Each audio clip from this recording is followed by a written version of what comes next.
Chicken fillet in teriyaki sauce is a great option for an Asian-style dinner.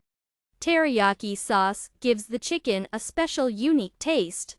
This chicken goes well with noodles or rice. The recipe is from the category Asian cuisine and consists of 4 cooking steps. The complexity of the dish.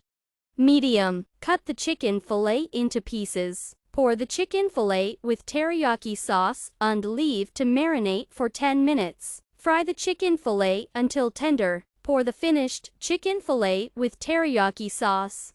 The dish is ready. Enjoy your meal.